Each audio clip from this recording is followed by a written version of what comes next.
Welcome everybody to the first episode of Dragons and Flagons, the Wayfaring campaign. This is session 1. It's not showing up so live. I'm not seeing it. I just saw it pop up on mine. Oh, You're just late to the game, that's all.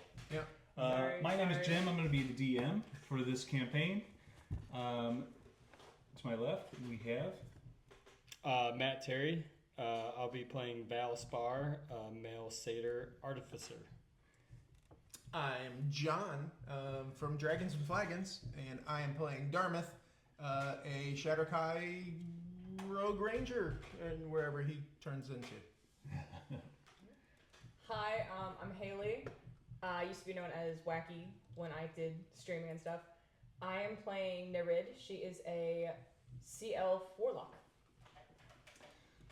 So we are starting this off with some people have played for years and years, and some people are brand new to it. So we're kind of all over the place with experience, and there will be a lot of bumps along the way figuring stuff out, and we will get a lot of stuff wrong. So those D&D purists who have very high expectations, I am sorry in advance. You can piss off. I have worked pretty hard over the past couple of years writing this campaign to get it all right for you guys, to try to learn the lore, but I still guarantee that I'm going to screw things up. And but it should be a good time nonetheless. We'll go over a couple of house rules, ways that that John came up with that we found as playing with John as our DM was if you have a health potion and you take that health potion as an action, you will get the entirety of that. So if it's 1d4 plus 4, you will get all 8, no big deal. Whereas if you take that as a bonus action, you will have to roll for it and hope for the best. We are missing one person. Leo Curis is the character name, and hopefully you'll be able to catch up with us before too long. But in the meantime, we're going to kind of steer this one by one and let you learn a little bit about them and kind of steer them to a point where they can converge in the world. Speaking of the world, this world that we live in is called Omnia, Omnia, and it is a big world with I think we had an intro somewhere along the way, but there are little bit of everything. It is vast oceans, deserts, everything you would find in a typical D&D campaign, and we'll kind of peel that onion back as we go and learn about what this whole big world holds. But the first one we're going to start with is Nereid, and we first met her character in our session 0. She was from an underwater city, as far as people know, the only underwater city, called Eulagrin. It is vastly populated with all sorts of aquatic races, and it is known for having an underwater resort that people, tourists travel to. It is a large, vast, heavily populated place that is, most of the surface people believe it to be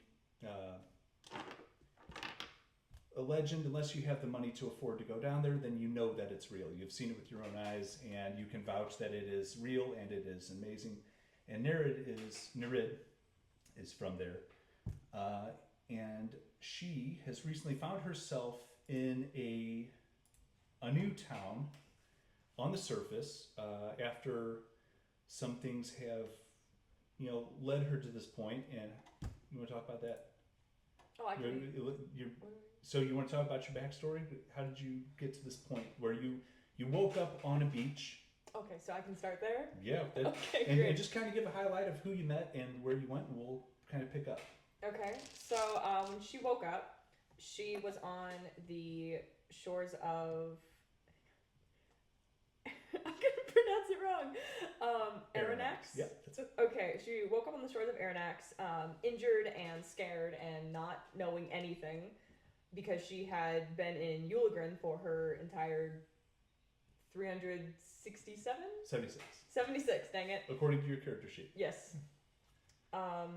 For just her entire life, for that long, she's never been on the surface, so she's just scared and confused, and she was found by a copper dragonborn named Vanagon Vosk, who helped her despite her not saying much about her, with where she came from, how she got there. So he found her in a state, and he brought you around the city. There was a lot that you hadn't seen before. You had occasional pop-ups to the surface to look around, but you didn't really know what you were looking at. So you knew that there was something up above the water, but you had never been up there. You had never walked, because that was a completely new experience for you. And Vanagon was kind enough to spend some time walking you around the city of Aranax, telling you the concept of a bird was something that was very surprising to you. That took a lot for you to wrap your head around. What that creature would be. You mentioned that you thought maybe that creature was swimming through the sky, and it was a very kind of a unique concept to think of that. And he spent a lot of the day just kind of showing you, what the world up here is like. You got to experience mutton, which you were not a fan of. You were your body was not ready for all that, but the experience was a lot to take in, and he ended up giving you the upstairs bedroom in his home, and he slept downstairs while you experienced a bed for the first time, because you did kind of just drift into whatever sort of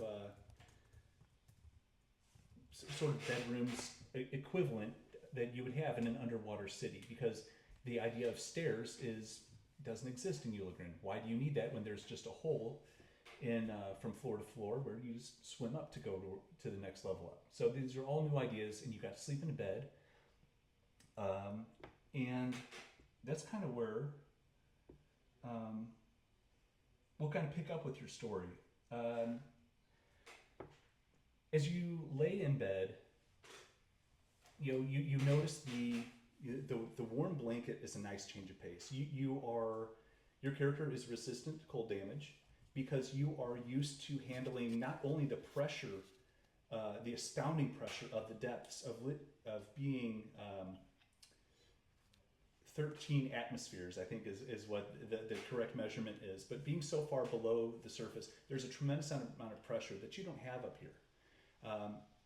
And you are also, you don't have that same type of cold. Now you can wrap up in a blanket, you can try all these new things out, and in the middle of the night, your GoPro falls, and Corey's poor head almost got You all right? karate chopped. As you're laying in Vanagon Vosk's bed,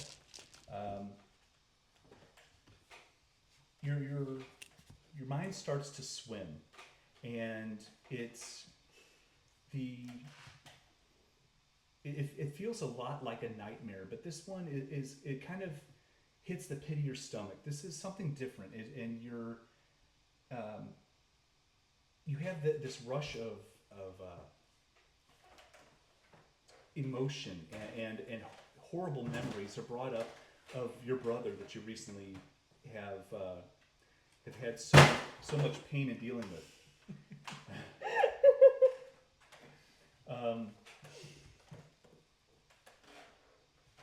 And the pain and anguish rack your mind as the recent memory of your brother's betrayal are relived with vivid clarity. You can smell the rot of the crew, the hate and judgment in his voice as he cried out to you, and the sinking feeling of knowing your eternal soul has been acquired through what was supposed to save the most important person to you. Your unconscious body writhes and wails as the mental images are interrupted with the sensation of the cold, dark depths and the slinking tentacles wrapping around you, crushing your sea elf frame. Inspiration has struck, and now I have reached a purpose for you, my beauty. I can feel your strength awakening. Let my eldritch gifts flourish. As you can hear this voice echoing in almost the volume of a scream, even though she is talking in a soft, almost pleasant tone, it's a scream as it booms inside your brain, and it is just, it is so much. When I feel you have reached your pinnacle, I will call you home to my waters. You will form the third and final corner to guard my territory.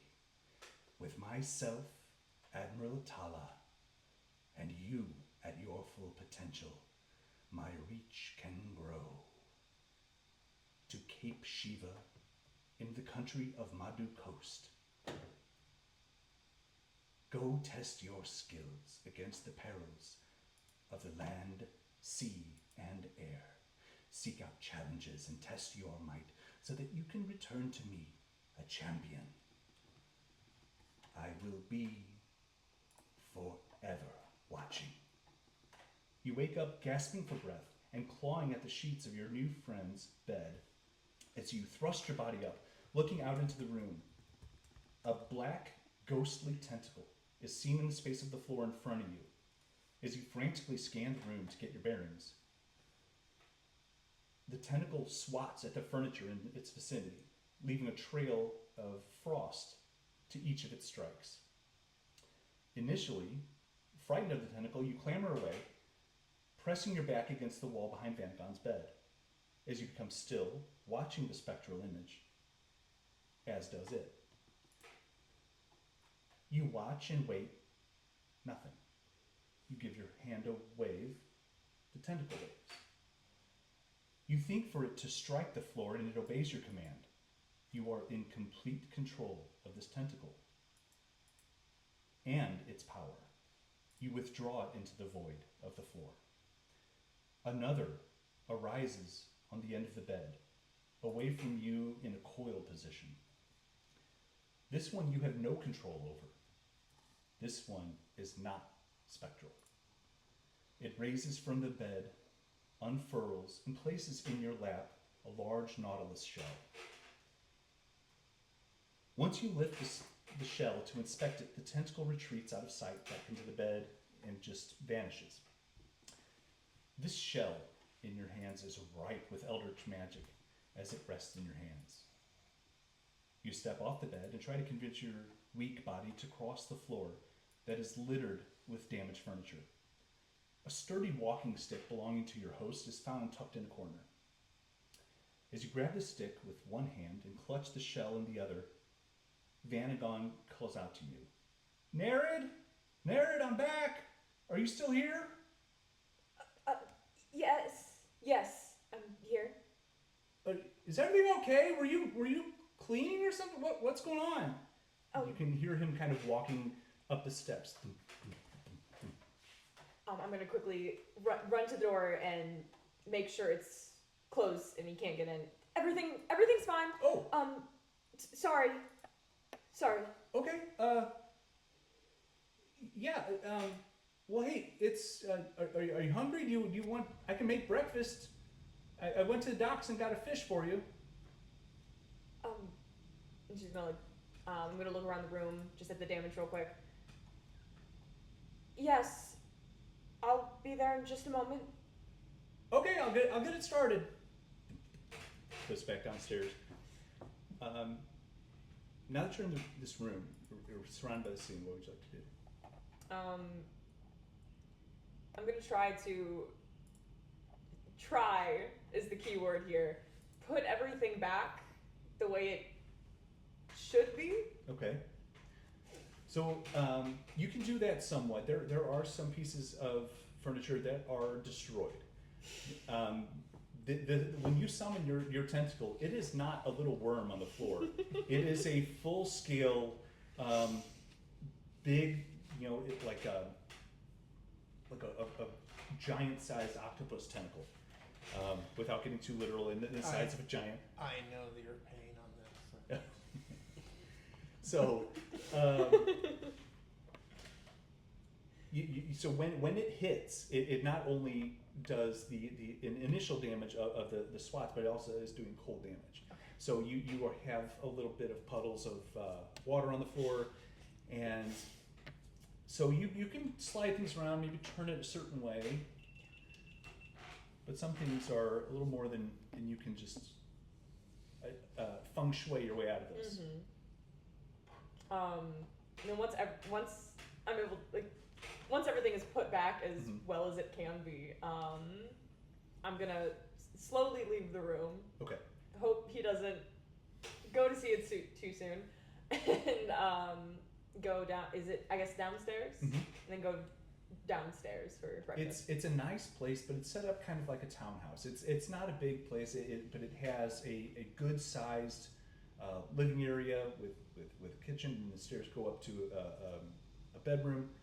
Not much else. There was a chamber pot upstairs. This is pretty basic, but well taken care of. He is, it's what you can tell, pretty put together sort of dragonborn. So as you come downstairs, you can see him. He's got a good sized fish on the cutting board. He's trimming it up, and hey, what was it like sleeping in bed? Was it weird? A little, yes. It was nice though. Good. Well, yeah. So I got this, and I picked myself up some mutton. Sorry, kind of my favorite. But what do you want to do today? I have to head over to the shop later, but I can I can try to walk around with you, or if you need me. Or did you want to explore on your own? I'd rather do it with you. Okay. Well, why don't you come to the shop with me? So you guys have breakfast, and he comes to tell you that he's the blacksmith, one of the blacksmiths in Aranax, and he tells you about what he does and the things that he makes. A lot of it is pretty basic things, pretty mundane, ordinary things. Nails, spikes, the occasional horseshoe, or whatever the town needs. He's kind of a utilitarian sort of blacksmith. Doesn't make anything extravagant. But you go into the blacksmith shop, and you see something. Everywhere you go, you're finding something new. You're seeing something for the first time. And one of those things is when you finally get to his blacksmith shop, you see a forge. So you see this big stone kind of block in the center of the room with this raging white hot fire. And there's all sorts of things stuck in there. And he's not the only one there. There are other people helping out, but he's one of them. And he kind of goes around explaining to you that the metal, and you have seen metal equipment before. You've seen them, the protectors have metal weapons and things, so you it's not that new. But he kind of spends time explaining things to you, and you stay with him for the day. Okay. Yeah. So he's got a boring job, and you're just spending a boring day sitting there watching this. And how do you spend the rest of your day when you move on? How do you want to? What is it that you would want to look for? I don't know. Do you tell him about your dream at any point? No. Okay. How long are you going to keep that one to yourself? And how well do you remember what she said?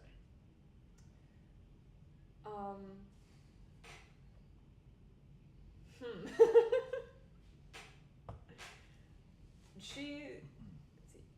I'm not gonna say. Hang on, I know what I want to say. The words are not working. That's okay. I think for the foreseeable future, I'm gonna keep that to myself, the dream. and probably with the kind of like the panic of waking up and the shock of the tentacle, maybe like a third to half of what she said. Maybe like not the exact words. That you would but, tell him? No. Oh, okay. I thought you meant like that. Yeah, I thought yeah. you meant that she remembered. Okay. She remembers like not every word, like not word for word, but the general message. Okay. So we'll kind of pause you there for a second and come over to Val. Oh, hi, Val. Hi. Val, as you said before, you are a Satyr Artificer. Yep. And you originally came from the Eternal Forest. You Yep. were part of a 4-tribe kind of nomadic type of group of satyrs that you and your family had enjoyed a lot of woodworking. You are an expert in that. We did. And you did, that's right. You, because of an instance, you had to go on the run, and eventually found your way to the doorstep of a world famous artificer. Are you not telling them? You why- tell why whatever you they want. live? Yeah, go ahead. Jim killed my entire family. The entire Oh. family. Yeah, I know. Asshole. Sorry. That was within It's what I do. I kill people. first 5 minutes, session 0. Yeah. Your whole family. dead. Do that, So do that shit to me. yeah, Pretty rough. yeah. There's gonna be more of that. He's a murdering son of a bitch. Your town, your little hamlet, your nomadic hamlet was called Cabot, and you were happy-go-lucky group of 4 tribes of satyrs who like to drink and eat, drink, and be merry as satyrs do, and sometimes things a little more debaucherous. Is that a word? Yeah, It is now. I think I like it. That's We what were. satyrs do. You like to be wild. Until what happened? Rasputin the troll came and attacked our village. Leader of a band of trolls came in, who had somehow been almost following you. You've met him before, Yes. and this last time, what changed with this? With the way he came in, do you remember? I don't remember. Don't remember exactly what it was. Well, things got a little physical this time, and I think you went to take him on. I might have done that. Yeah. And how did that go? That went bad. That went real bad. What happened to you? I got knocked out Yeah, you real did. fast, Yeah, super fast. you got put down pretty hard. Luckily, a friend of yours was in your tribe, Nuno Broken Nuno. Spear. Yep. He came to your aid, and turns out he has some abilities himself, and he was kind enough to heal you, and you were still beat to shit. But you were at least in a point where you learned that everyone in Cabot had just kind of scattered. They went frantically in every direction out of town, and his suggestion to you was run like hell, which you did. Where'd you go from there? We headed towards, we got out of the woods, and then we were headed, we found a road where we met, what was his name? I think his name was Amos. Yeah. He taught me what pants were and why I Sure. should wear them. So I did that. And then we went to the town of Augusta Bay. Yep.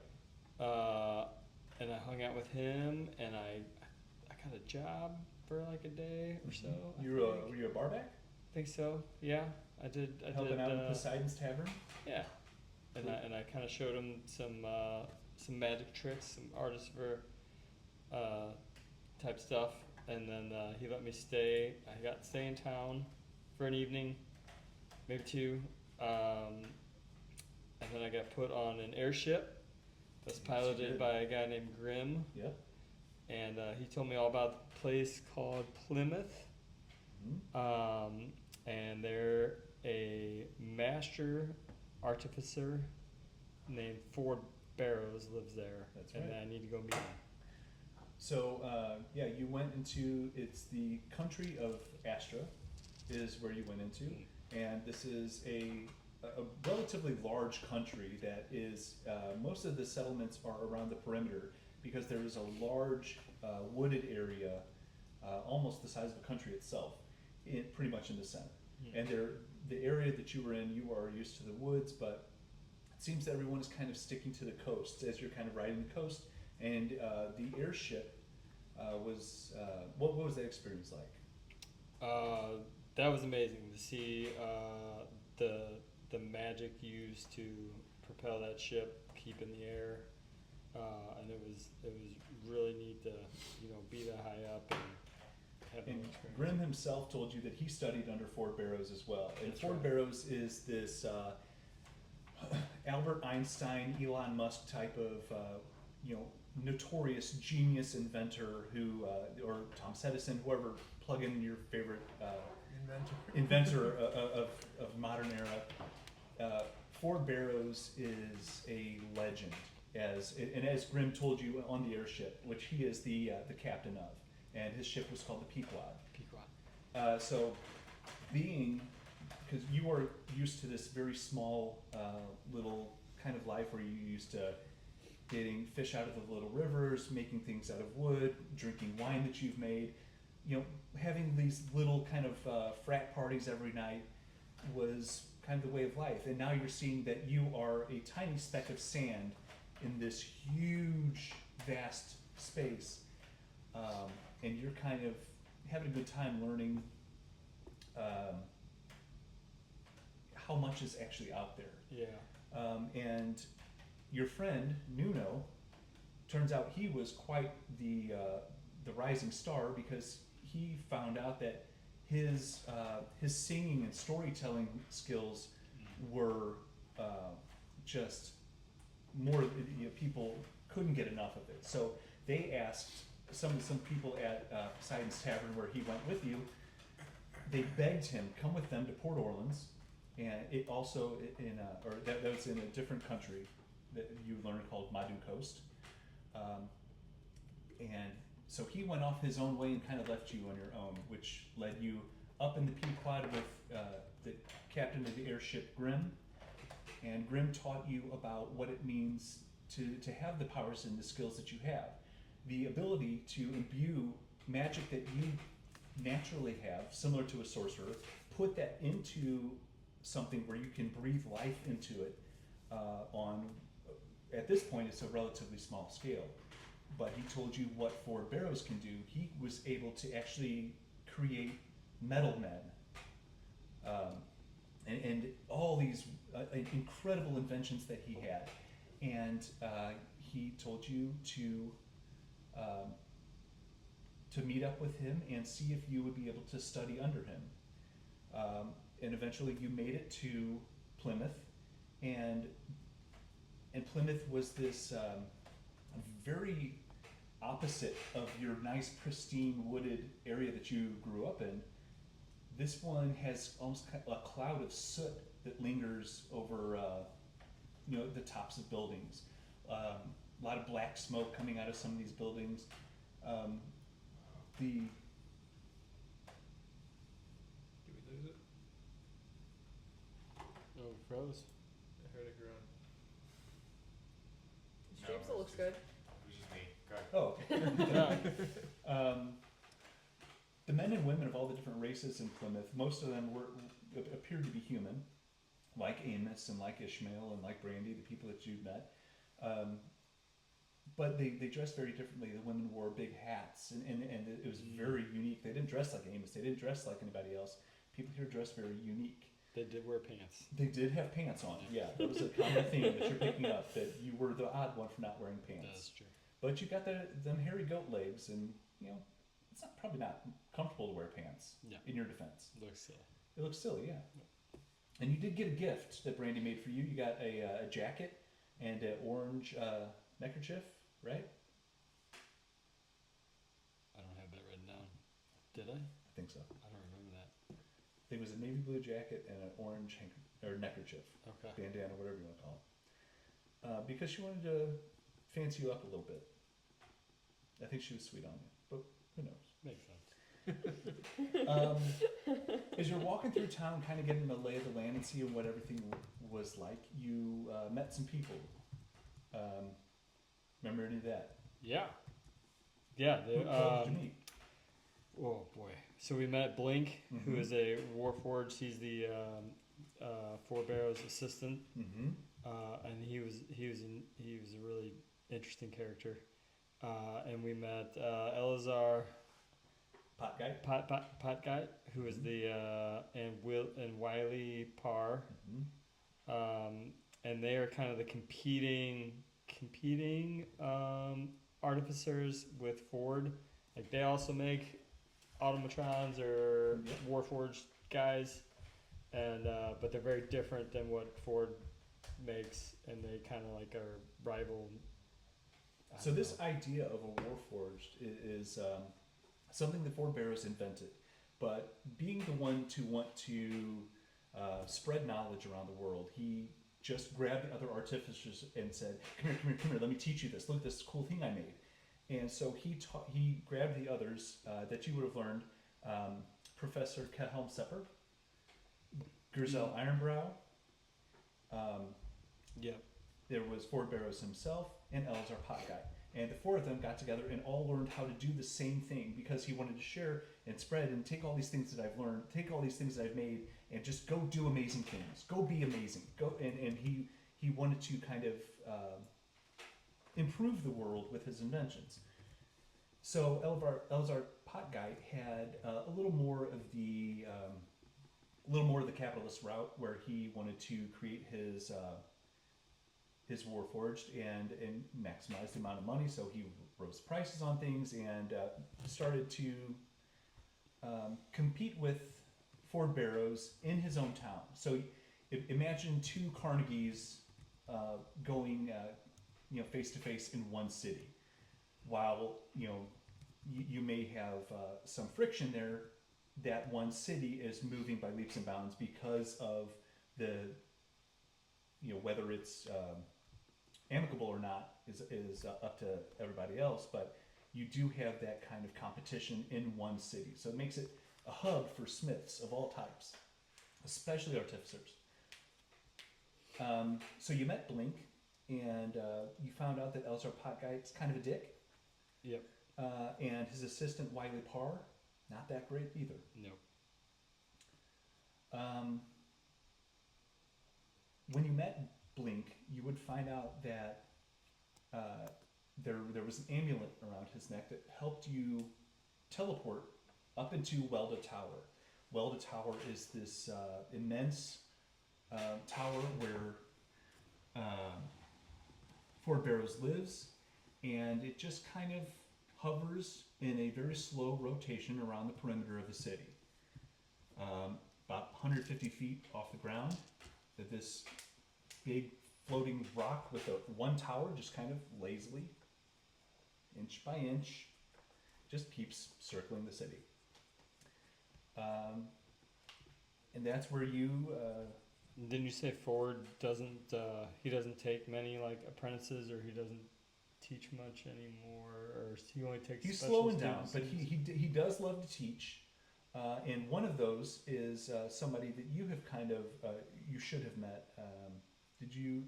Were you paired up with anybody when you got there? I don't remember. No. Okay. It was just me. All right. So, as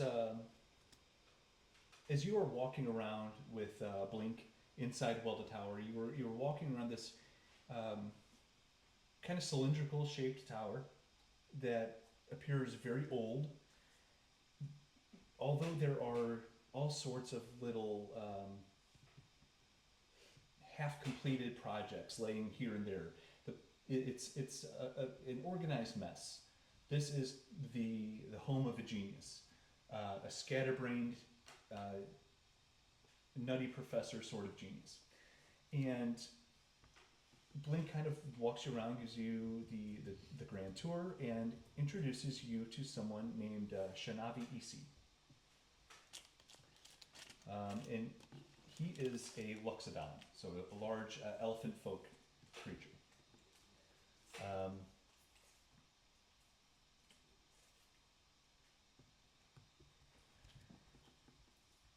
Shanavi is from a city on a completely different continent, completely different country, and his city that he's from is called Farah. Shanavi has gotten a lot farther with his training, and as you come to talk to him with Blink's kind of prodding, I guess, you find out that he is working on one project, and so Shanavi would say, "Yeah, I've been working on my golden wings," and so he shows you this pack that you wear like a backpack that an adventurer might wear, with big thick leather straps over the shoulders, and this large golden set of wings are compact and tucked in to themselves. And he kind of shows you the process that he's been working on. The two of you kind of talk shop, and you kind of he bridges that gap where Blink is your intermediary, your beginning kind of tour to the tower itself, who Ford Barrows is as a person, what he does. Shanavi is more of the this is the kind of stuff that you'll learn while you're here with him. Gotcha.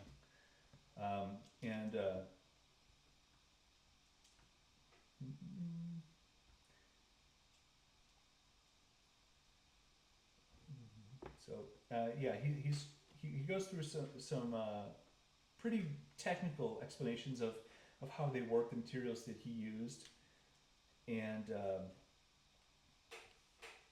he asks you what type of artificer do you think you would want to be?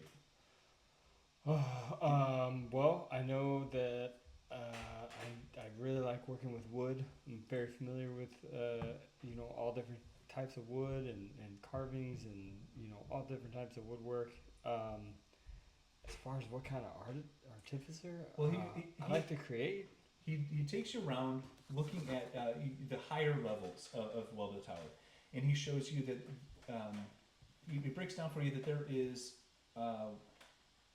with your abilities you can go into like alchemy in a sense. You can create the sort of potions and different kind of tinctures and different effects through alchemical routes. You can be an artillerist where you can launch these kind of projectiles with damage against if you were to build something for a warring nation like Quincy, who's always at war. If you were to be an armorer for one of those nations, you could you fine-tune the aspect of building better armor for people, and or he shows what some people have made, which is you can create a thing called a steel defender, and he shows you other examples that previous students may not have finished. They quit because it got too hard or whatever the reason. Some of them may look like a large crab, or it might look like a big dog or something. Some sort of there are different variations of how you can use your skills as you kind of develop them, and you can go into building with these new skills, and he takes time to explain thoroughly each one. I think I mainly left home to learn how to better protect myself and protect others. Okay.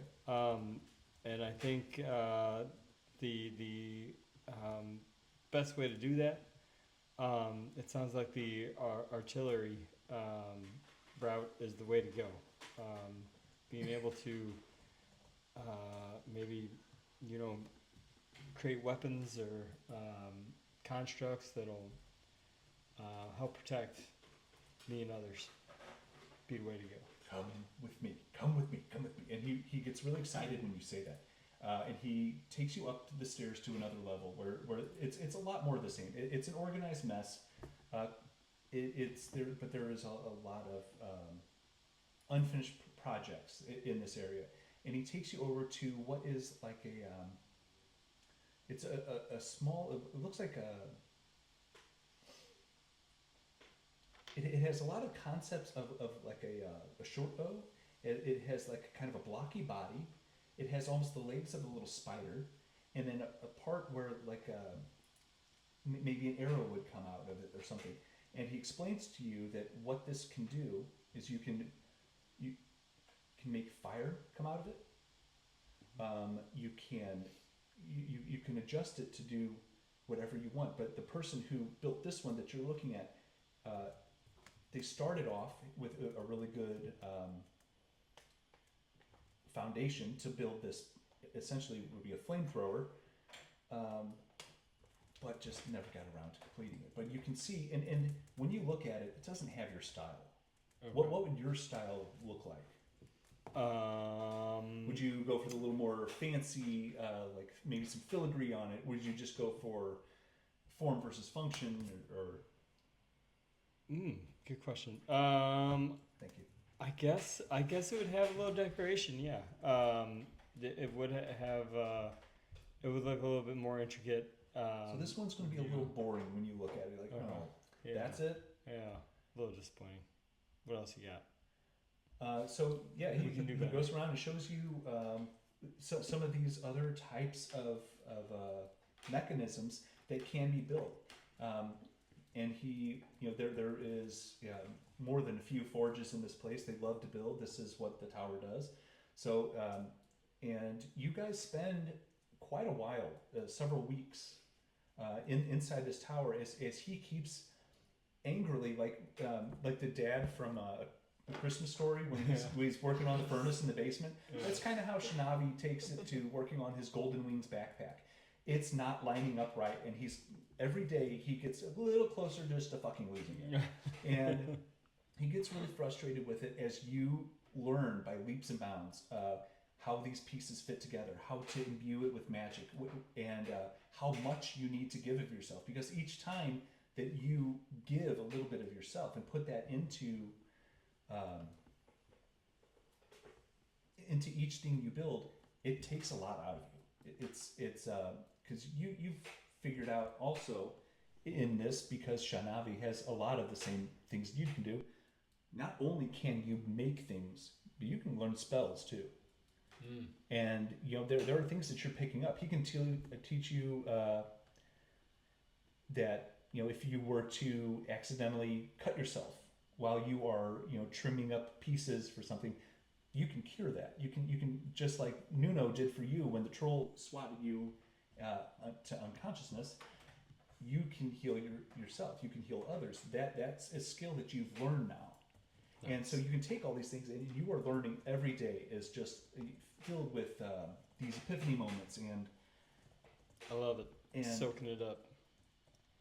Learning as much as I can. Things are going really well. And you meet Ford Barrows during those times, those weeks that you're spending with Shanavi Isi, and working on yourself and learning your craft. You meet Ford Barrows, and he is this little gnome who is he might tell you he's 4 feet tall. He's not. He's definitely not 4 feet tall. He's a tiny little thing. He's 3'2" if he's lucky.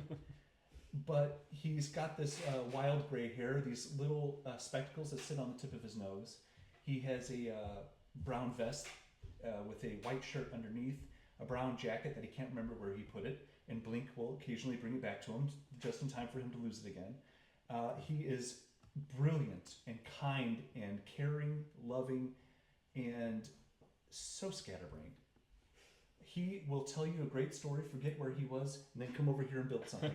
And then he'll go run upstairs because he forgot something, and this is what it's like. So you'll get these little bits of him that is just, oh, you're brilliant, but I wish I could sit down and talk to you for a minute. And in one of the times that you do get his undivided attention, this is the after the weeks of getting glimpses of him in passing, and you really starting to settle into this place as if you were starting to live here now. He says, Val, I would very much like to show you something if you don't mind. Oh, I'd love to. Oh, very good. This is something I have been working on for most of my life. It's a great big project. I'm very excited to show you. Are you ready? Yeah. Okay. And he can barely contain himself. And Blink is with him, and Shinavi is not. He's back cussing like the dad from A Christmas Story in the furnace. And the three of you go up to the very top of Welda Tower where he lives, and you can see this top tier is just a shit show. There is so much creativity and scatterbrained energy floating around this place. Papers are scattered everywhere, half completed, mostly completed, finished but forgotten about projects all over the place. And it smells like a little gnome lives up here and never leaves. It's like a hamster cage. Yeah, exactly. And so, don't mind the mess. Don't mind.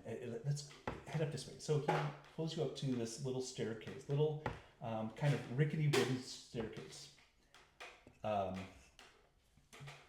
And in passing, you see a little painting right next to his workstation, where it's the most of the scattered shit is. And there's this little elderly gnome woman in a picture frame that you notice as you're going up these stairs. Follow me. So he takes his little tiny feet up this relatively big staircase and opens a trap door. And come on, follow me. I head up after him. What's that? I head up after him. Master Barrows is very excited to show you this. He's been talking about it for days.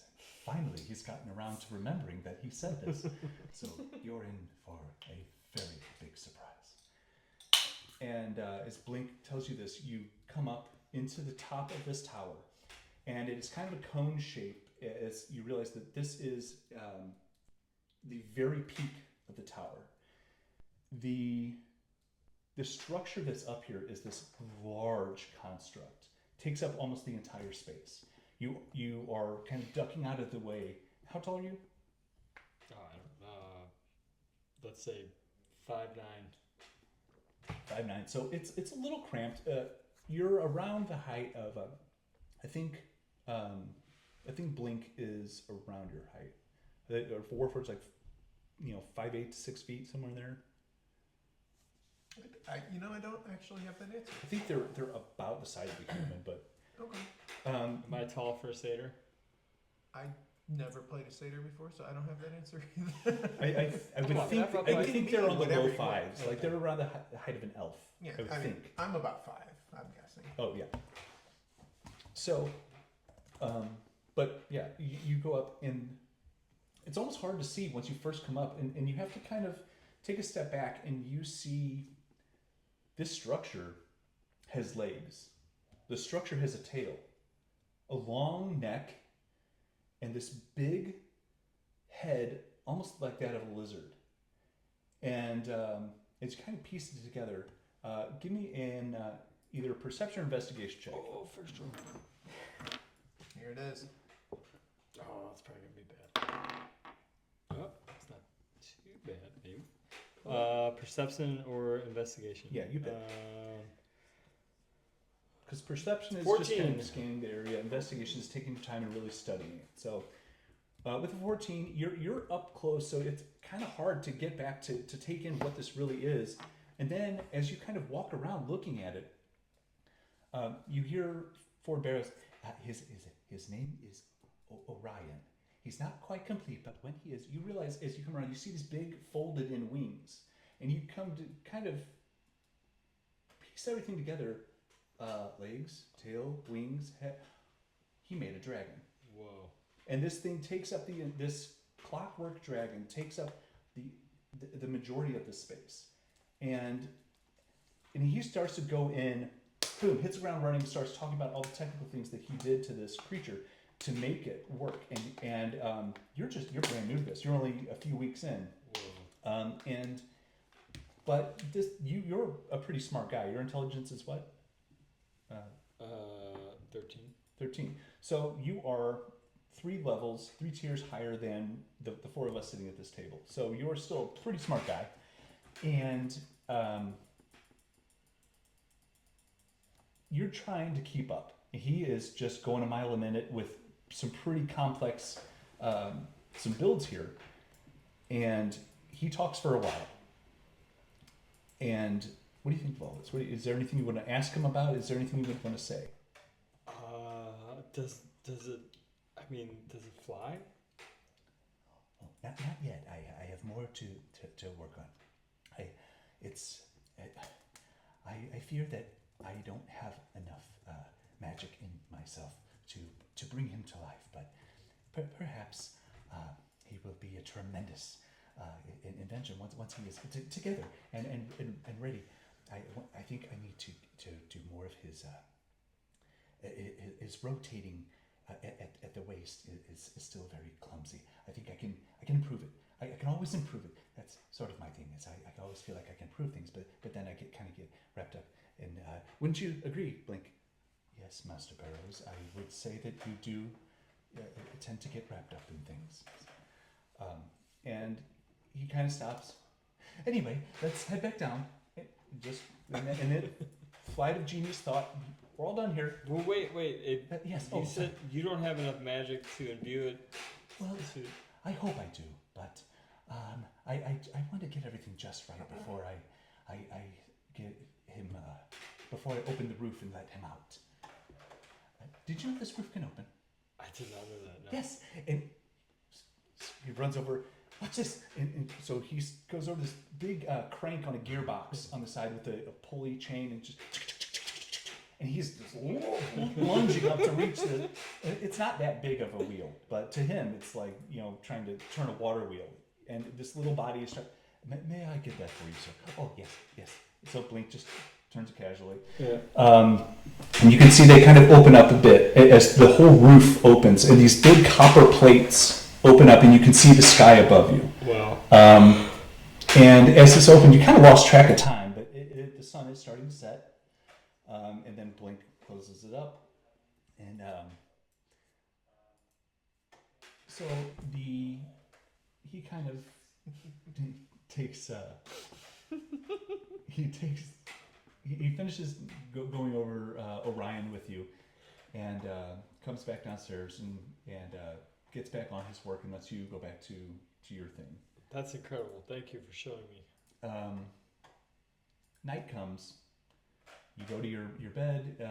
Shinavi is his big Luxodon elephant folk body is in his very modest bed, and it's kind of got a good bow to it as his big body is sleeping on his side, and you can hear just as he's mumbling in his sleep. With the golden wings tucked up in the corner. You wake up in the morning to 4 barrows standing next to your bed. Val, I have something I need to tell you. And Blink is standing behind him, very prim and proper as he often is. And he is just kind of looking at 4 barrows, completely confused.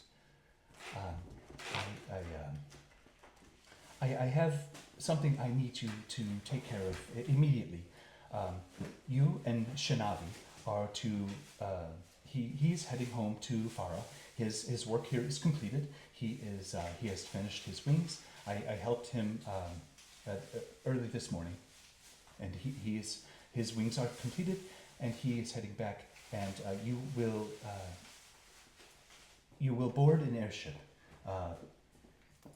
With Captain Leilani Luna is to take you on the Althea, and she is going to take you to Cape Shiva. I need you to meet up with a tabaxi artificer named Karamai Smith. Karamai will teach you everything that you need to know, but our work here is completed, and I thank you for spending your time learning here with me. It has been a great pleasure to know you. Do be safe in everything you do. I know that you are very talented, and you will make a great artificer. I wish you well. Good day. And he just leaves. And Blink is just completely dumbfounded. Huh. I'm sorry, Val. I don't know what that was. Did we do something wrong? I don't think so. I didn't notice anything. But I do. Let me find Shanabi. That might clear some things up. And he kind of walks up. You and Blink comes to find you a little while later with Shanabi with him. What'd you like to do? I guess take a look at Shanabi and see does he look, is he still upset? Do his wings actually look finished, or does he look dejected and he is grumpy? over the moon. Over the moon. Would you look at this? It turns out I had this. He's holding this pack that is wider than your back, and holding it with one hand, and this huge elephant hand. If you notice here that this part was I had it inverted. I don't, that's why it didn't turn. And he Master Barrows came by and took him about 12 minutes to fix what I've been working on for a month. That was it was very insulting, but it's done and it works perfectly. And I headed home, and I believe I'm taking you with me. Did something happen? I don't know. He told us to that we're gonna take a ship and we need to find another artificer. Karamai Smith. Karamai Smith. Mm-hmm. We need to go find her. Do you know who that is? I recognize the name from correspondence, but I've never met her.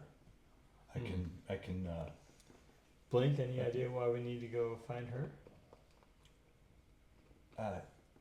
Master Barrows is lost in his work today. He's asked me to give him some privacy. He has he was working on Orion. He hasn't worked on Orion in 3 months, but he has a renewed passion, so I left him to it. I apologize. Please don't think rude of us. We are much better hosts than this, especially when we have budding students, but I am very sorry for the way this appears. I assure you, you have done nothing wrong that I've seen. Well, that's good. So we need to go find her and then bring her back? You are to stay, to go to her and be her apprentice as upon a request of Master Barrows. So I don't know if she knows this or not, but when you get to her, just tell her that Master Barrows asks that you continue your apprenticeship with Miss Smith, and I hope things go well. I do as well. So later into the day, you and Shanabi board the Althea and head toward Cape Shiva. Cape Shiva, okay. Darmythe. Yes. You are a long way from home. Very far. Very far from home. How much do you want to talk about where you're from? How much would everyone know about Sandos? Nothing. Awesome. How much would they know about the island? I guess it's not a continent. No, it's not. It's a little too small, but it is. There would be very little to be known about that. Okay. You are. Sandoz is a lot like Wakanda. Okay. A lot of the world doesn't even know it exists. Whereas Eulagrin, some people feel that that's a myth. Oh, you're just, sure you went there. Okay. I went to Atlantis too. Sure, Right. Of course. They don't even know to make fun of you for acting like you've been to Sandoz. No one's ever heard of it. Okay. So yeah. you have an entire community in this city, large town, whatever you classify it as, of Shadarkai. At one point, you originally came from the Shadowfell, but it's been so long that nobody really remembers how long it's been. You have accustomed to the cold, gray, overcast kind of climate that is in northern Moonshadow. Mm-hmm. Moonshadow, that's the word I was looking for. Thank you. So you at one point, hoping for more, left the comfort of Sandoz, and you even had a bit of a religious experience with the Raven Queen. Correct. What all did she tell you? Do I have that? I went to the cathedral. I saw the elder. I had a short conversation. The Raven Queen. I had an quote-unquote afterlife experience, but I don't remember because we rolled, and I don't really remember what all happened in there. I just know that there was some sort of an experience that I had. And in the cathedral, I don't know. I didn't write down a note that I had received anything. So when you and your friends, Zadonan Zigvi and Scoven Indy, the three of you, childhood friends, went out hunting as you often do. You were hunting deer and came across a wolf. The wolf kicked my ass. The wolf kicked your ass, and the other two bailed, ran up a tree, and they were trying to shoot to kind of bail you out as you're running from this, trying not to die, and doing a terrible job of it. And they just were missing every shot. Correct. Sorry for the rolls. But you did end up dying, and you did have an experience in the afterlife where you kind of understood that Raven Queen is very real. She is in your life, and she is, you are her people. I don't know that she really plays or has any issue with playing favorites. The Shadarkai are her favorites. It's simple as that. And at that moment, I'd never even seen someone outside of my town, other than maybe the Drow. Right. So you did have that experience with her. Later in the day, decided that you do want some more out of life. Your kind of status quo life here in Sandoz wasn't really cutting it anymore, and you left your home to go adventuring. You moved south down the crescent-shaped island of Moonshadow. Over the next couple of days, you had you were able to defeat an Ankeg that burrowed from the ground, and you beat it by running up a tree, like your friends did, and just pulled off some really good shots, and eventually plugged this thing and put him down. Yes. You gathered, I think, some poison from it, maybe? I have some unkeg goo. Ichor. I also, took grass and flowers and things that are not native to my right. You're learning a lot outside of this, cold, snowy, overcast kind of place that you're from. And as your weather improved, as you moved more south and more south, you eventually found yourself at the very southern tip of Moonshadow, into a little small village called Lahana, where it was inhabited by humans and some water genasi, and you met a young girl named Orchid Ikafor. Yes. How did you meet her? Well, I was sneaking around and observing the community. And while sneaking around, I believe I saw her interacting maybe with her mom or outside of her house or something. She had a house close to the edge of town. I looked in her window. She was crafting bracelets or something, doing some crafting. And I believe I stole one of her bracelets. And then at some point, she caught me, I think, while snooping around or something along those lines. Yeah. And then there was an uproar throughout the town, and basically all of the village fighters or guards or whatever it is hunted for me. They weren't able to find me, but eventually I presented myself, I believe, to her. I gave her bracelet back. She may have given it back to me eventually. I don't have it in my inventory anymore. But met her. She taught me common. Because I didn't know it.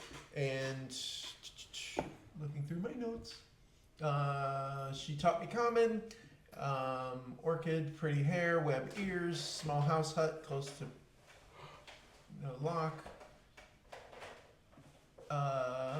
Circled the village many times. I attempted to view a larger building in the center of the village, but I failed, and that's when I was caught by Orchid. She called the guards. And then the next day there was a note outside of the town. I waited till nightfall. I found the note, and it offered to meet. They offered to meet with me. I went to the house. Orchid found me and told me there was danger by the beach, and ultimately we started building a bond. There was a scuffle, I guess is the best way to put it, at the beach. The mayor of the town was killed in the confrontation, but I was able to at least help the guard, and kind of earned their trust a little bit. And then in that earning, I did odd jobs. I learned. We had 10 weeks of downtime. I learned their weapons, their culture, their language. Did odd jobs. Made sure I was working for my time. And I think you also learned. You learned how to swim enough to not die. Yes. And you learned what it means to be on a boat. A little bit of boating. You eventually met a captain who would occasionally come by this little town, trade supplies, drop things off, and you were told about a very large city that's not far, just on the other side of the Madhu Sea, called Cape Shiva. Yes. You traveled with him across, piecing everything together. And you traveled across the Madhu Sea, eventually finding yourself in this immense city. Yes. With hundreds of thousands of people, polar opposite to anything you've experienced yet. And how did that go? After docking, I learned as much as I could from the first mate named Nils. We docked. Basically, I wandered around a little bit, but then was maybe a little more intimidated or overwhelmed. I didn't really believe necessarily all of the tall tales that he was telling me. That there was hundreds of thousands of people, and there was all this stuff. And then when I got there, I was overwhelmed. So I climbed up to the top of a building just so I could observe things, and that's when I was. I don't want to use the word confronted, but I met the Violet Raven. And she took you under her wing, no pun intended, as she noticed that you had a lot of the similar styles that she did. She noticed that when you would try not to be hidden, that you would drop your body in a certain way. You would use the shadows to your advantage. You would use the cloak that Orchid made for you to keep the sun off you, because you are not a fan of the sun. No. And she noticed that you were still new to it, where she was an expert at all the things that you were getting okay at. Right. And she explained to you how the city works, and as she kind of broke it down bit by bit, the city seemed less and less scary, less and less overwhelming, and eventually leaving you in charge of her city. You learned that there's a band of called the Veiled Death. Yes. Who likes to cause trouble, and this is, she has a organization in a way of her own, and those two are kind of at odds. So she was going to be away for a while after you had learned what she had to teach you. She put you in charge of her city, and you have, as you have been taught and instructed, you survey the densely populated city of Cape Shiva from the rooftops, which you've accustomed yourself to really enjoying that vantage point where you can scan and see so much and find little spots to hide. You're getting really good at hanging out on the rooftops. It's because I'm Batman. Absolutely. A far cry from your hometown, this hot, sunny, loud metropolis is becoming very familiar as you have learned so much about it. You have been monitoring the movements and habits of the Veiled Death, a band of mercenaries with the potential of becoming an organized crime organization. From underneath the violet cloak you've donned, while she's been away, you continue to survey her territory. Unease, slight paranoia, and the possible sound of fabric swaying behind you cause you to spin with dagger drawn. "You're improving," says a familiar cloaked figure hiding in the shadow of a nearby dormer. "I'm glad to see you still patrol with as much fervor as ever. Your choice of position is admirable. Have you learned anything new while I was gone?" Well, obviously not enough because you were able to sneak up on me, but I've observed the city. I've found different buildings. I've observed different people. They seem to move in the same patterns.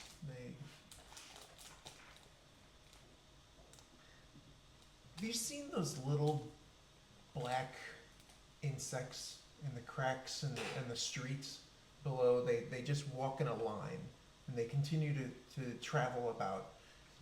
Very Yes. similar to those. They follow the same patterns, and as soon as their path is messed up, they seem to panic and they don't know what they're doing. What a fascinating observation.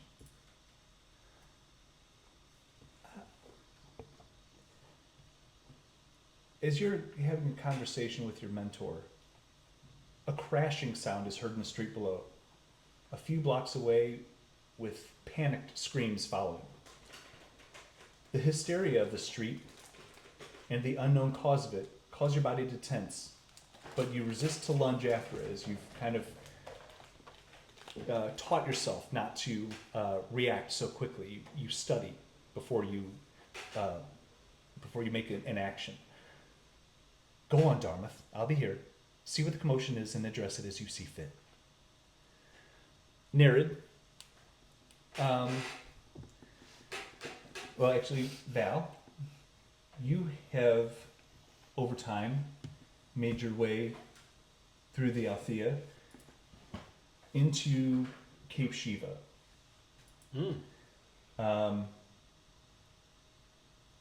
And Shinabi says, "I'm not able to leave the ship. They're just dropping you off, and you have to find your way. But be safe, be well, and go find Karamai and continue your studies. You're very talented." Okay. That's nice. As you kind of get like shoved off of the boat, and it barely docks, and you kind of you have to, you're shoved off as it kind of banks back up. You're just kind of like, "Well, that was fucking rude." Yeah. And Sure. You are in this town of a sea of people. Your senses are overwhelmed. Hot, humid air, the smell of spices, and it just the ocean air again is very present, mixed in with everything else. There's a lot of commotion. There's a lot of people. It's very different than Plymouth. It's not. It's a lot cleaner. The air is cleaner. Doesn't have that layer of smog. But this is much bigger than Plymouth, and that was even. You every time you ramp up, Augusta Bay was big, and then Plymouth was big, and then this is big. So every time you get a little more exposed to what it means to be in a huge place. Yeah. Nereid, as you were with Vanagon, how long would it take you to act on your nightly visions of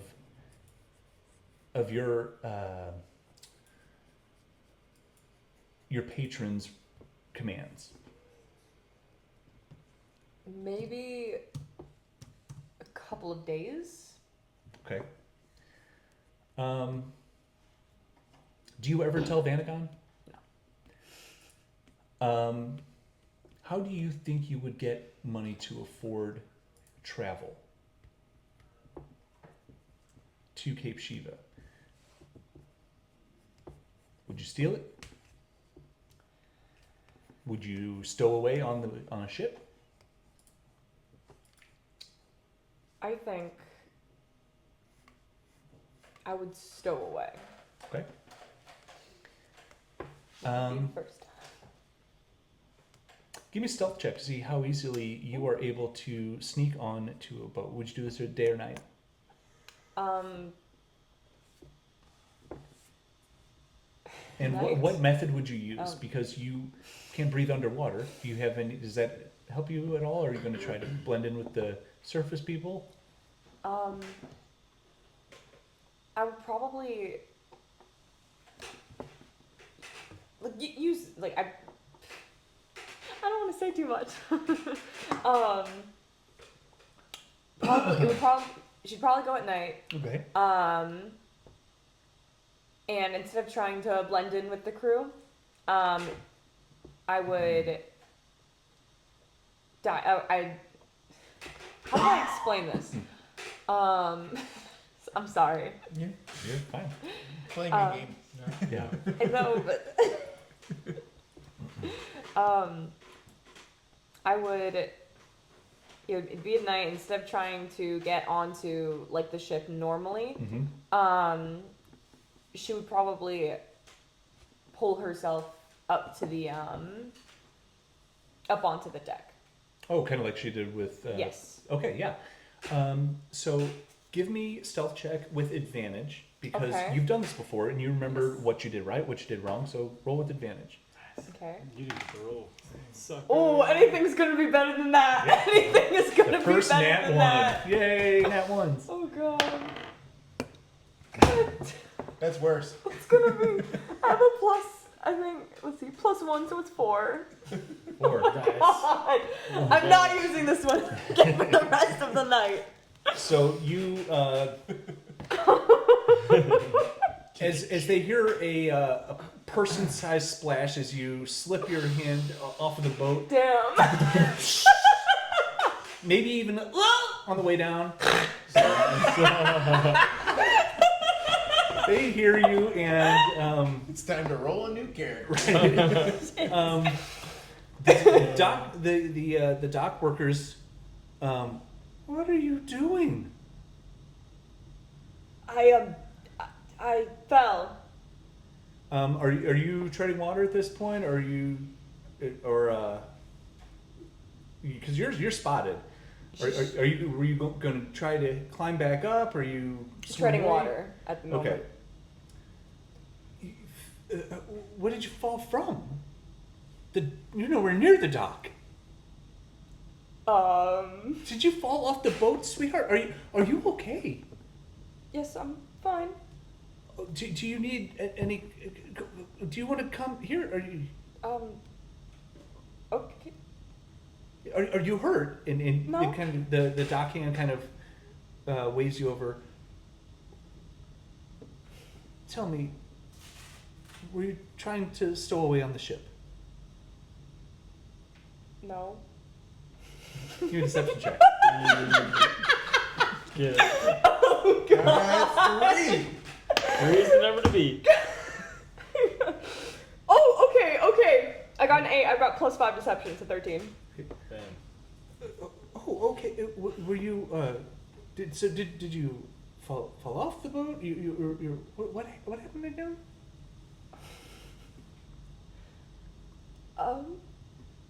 I fell off. Oh, are you part of the crew? Yes. Oh. Okay. Well, let's get you back on here. Come. What was your role? Were you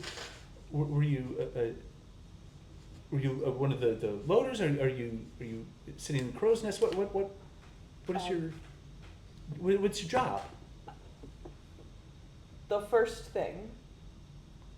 You load the cargo. Yes. Oh well, I believe all the cargo is loaded.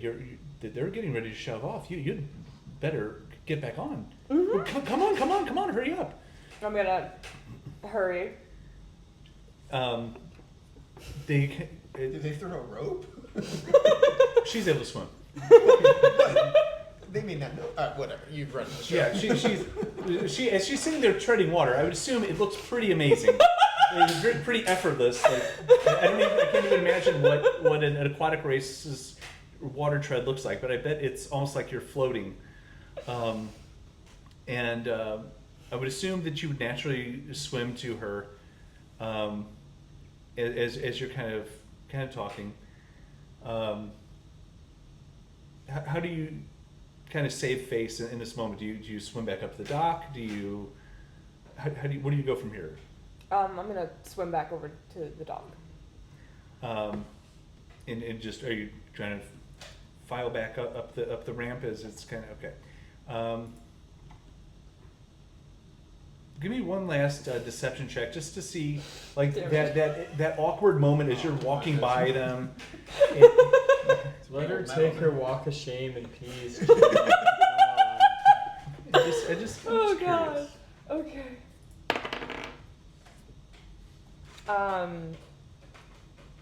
12. Okay. You have your walk of shame moment as you're going across the docks, and they help you out of the water and go back up. And once you get onto the dock, onto the ship, you realize you are clearly not supposed to be here, but you walked up like you owned the place. What are you going to do now that you're on the deck of the boat that you're trying to stow away on? Because it's kind of active. And there are people who are busy doing things. You know, they're lowering things down into the cargo hold of the ship. They're lowering sails. They're getting ready to shove off. Is pulling the ramp up. I'm gonna try and everyone seems like pretty preoccupied with what they're doing. I'm gonna hope that they don't take too much notice of me and try and go hide somewhere. Okay. Do a stealth check. Do good on this one. Above a 10. Okay, 17. All right. 17. Thank God.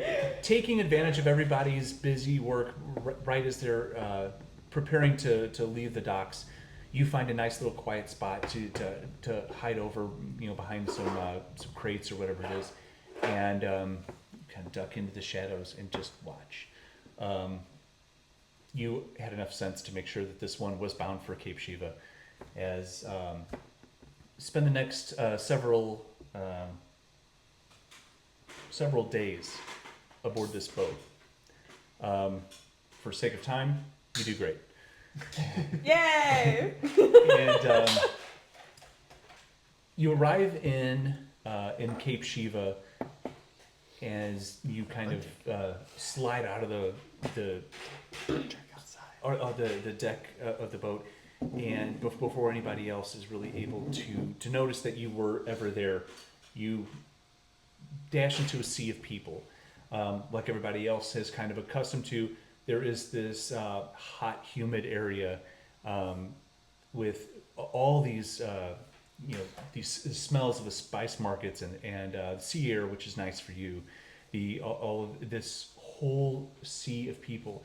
This dwarfs Aranax by it's incomparable, really, with the amount of people that are just in the area of the docks and the markets that are walking up and down these little booths where all the vendors are, and there's just a sea of people. And as you have this vantage point looking into the city, it just buildings kind of work up into the mainland.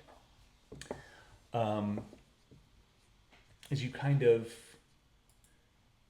take your time moving through, are you going to kind of just walk like you own the place, or are you going to try to sneak through? How do you move into town? Definitely I'm gonna like sort of keep to myself. Okay. And move, I guess, quickly and carefully, or as much as I can. Still, I'm sure walking is still weird, so. Yeah, I mean, you get your legs under you pretty easily. You've had some time in Aranax to get better at it. Moving at a quicker pace is a little awkward, but there's so many people, and the pace of the people is so fast as you to lose yourself in them is really easy. As you get more toward the heart of the city, Val, you also hear this from your vantage point. You hear screaming and carrying on of hysterics and, oh my God! Look, what is that? You see the two of you, and as you move over from the rooftops, you see this a large rat that is not the size of any kind of rats that you might have encountered before. It's about the size of a Great Dane or maybe even a wolf. This rat is massive. And you can see it just jumping onto fruit stands and shoving food in its mouth and hissing at people and darting over here, and it's just leaving this trail of destruction, pinballing through the streets of the busy streets of Cape Shiva. People are trying to give it the street and lean up against the buildings as this thing is just wildly racing through. You want to end it there or roll for initiative? How big of a rat are we looking at? About the size of a wolf. So it's a decent sized giant rat. It's like rodent of unusual size? No, it's bigger than that. Oh, crap. The ROUS is what I think of when I think of giant rat.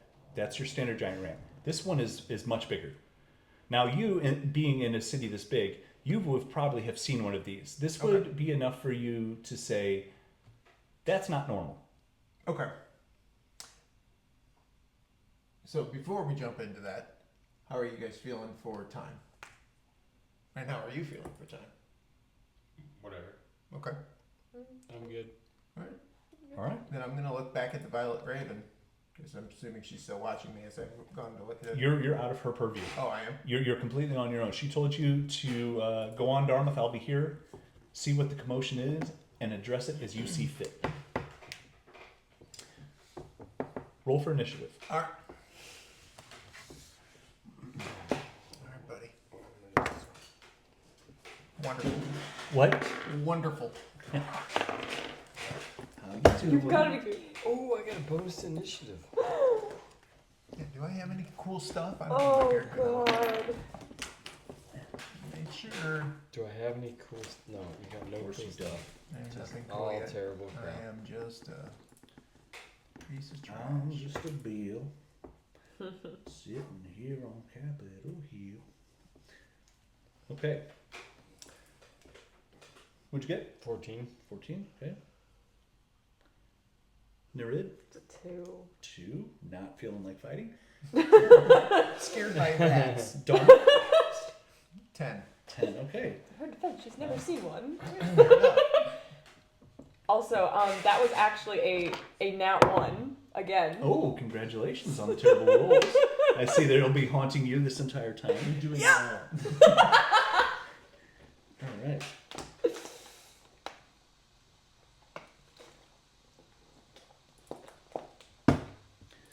All right, Val.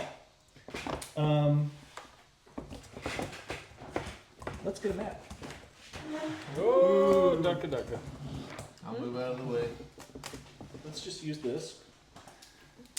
We'll see how this goes because it is currently pinballing through the streets. And do you have something that would be better? You have the green one that was here earlier. Yeah. Well, yeah. We can use this Oh, okay. as I walk in front of the camera. Do you need a rat? I do need a. Well, let's see. Are there actually giant rats? In the game? Yeah. I put a couple rats over there earlier. But these are probably normal size rats. I don't know if we have massive. I don't have a. Well, you know what? The big That's pretty pewter. big rat. Yeah. That is a pretty big You rat. want that, or you want to use like this dude and call it a rat? Big as Darmythe. Didn't you have a super mega ginormo one? Or is Yeah. Is that? That's At the home? home. You didn't tell me to bring that. Well, no. So I didn't Why read your didn't you mind, read did his mind? I only read my wife's mind, not anyone else's. Okay. This thing is a bear, but you could pretend it's a rat. But it's big. That's a really. I mean, we're just doing imagination. Yeah. That's We'll figure something out. Alright. All right. There you have a grass field. What's the other side? Grass field? Dungeon. Oh, okay. So, You guys aren't grasping this imagine. This is you got a a street. marker. This is a street. Three. Yes. So we're going to. I do have the street terrain. It's up to you though. You do have a street terrain. All in that my box right God. there. Oh my God! Who would say no to street Now terrain? you would have to you're gonna have to assemble everything, but I'm good with that. Whatever you want. Let's just do this. I just have to do super fast drawing. You're fine. Dun, dun, dun, There ain't dun. no rush. There's houses in there too. Oh my God! And trees. Stop giving me all these options. Got my trash away. I think there's a trash over there. This map drawing is sponsored by. Liquid Death. Liquid Death. Liquid Death. Beautiful. Yeah, that'd Yeah. be great if they actually Awesome. sponsored something. That. This here is Dead Billionaire, which is fantastic, but I also like Grim Leafer and Green Guillotine. Liquid Death. Clever names. Sponsor us. I need to get a bunch of flagons for us. I have one Yes. flagon.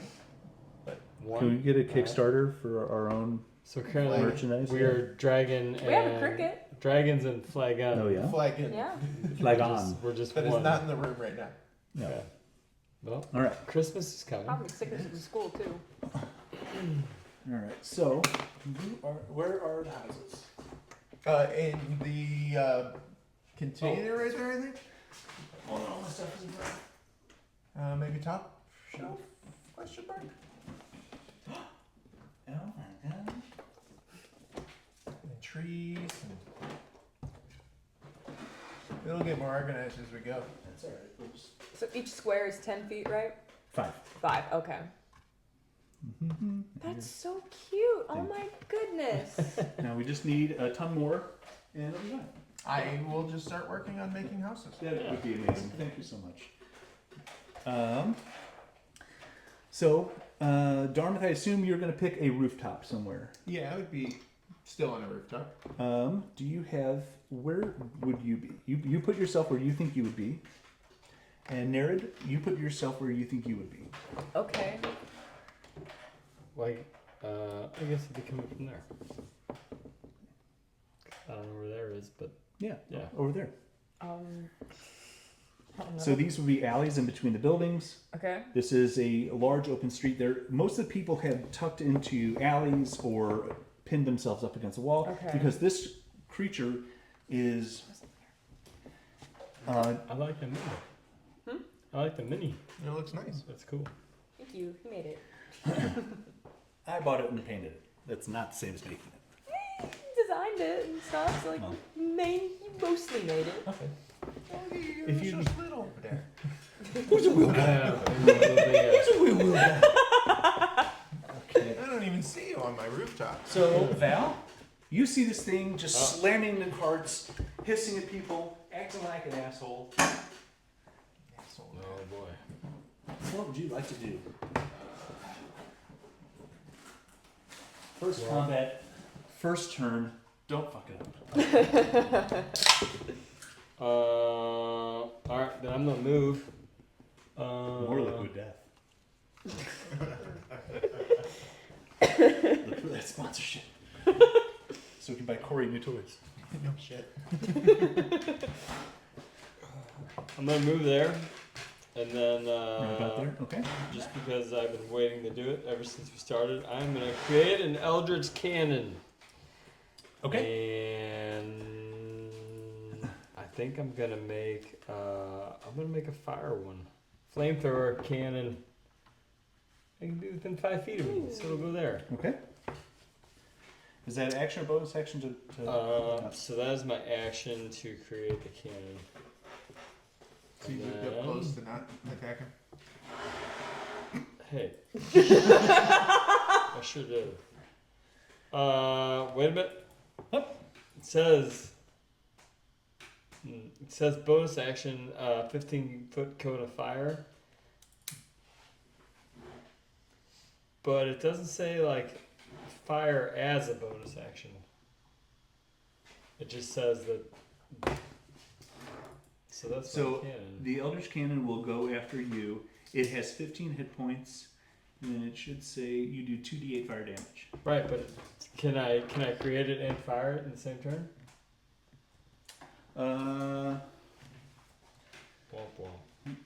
So is Rule of cool it now, and then we can figure it out in between now and next time. is it action or bonus action to cast it? Action. Action. I feel like yeah, sure, why not? That's the first one. Fire.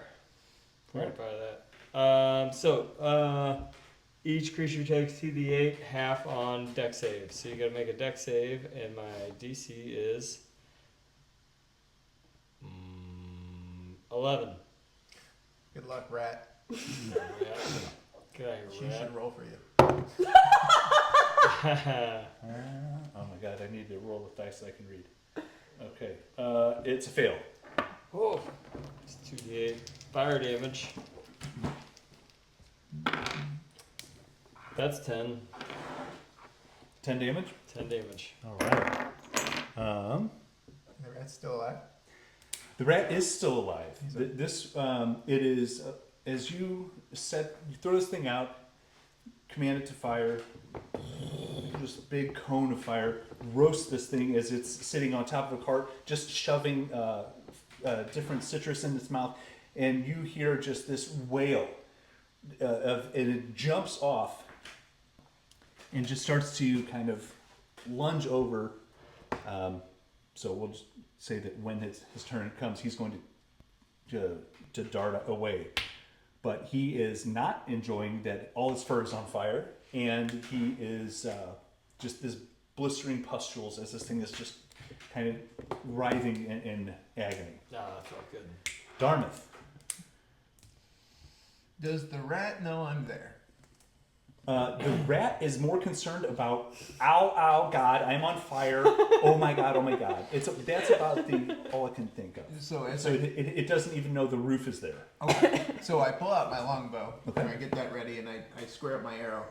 Would I get sneak? Would this be would it be a surprise to him? I guess not a surprise round, but would I get advantage on this because he doesn't know I'm there?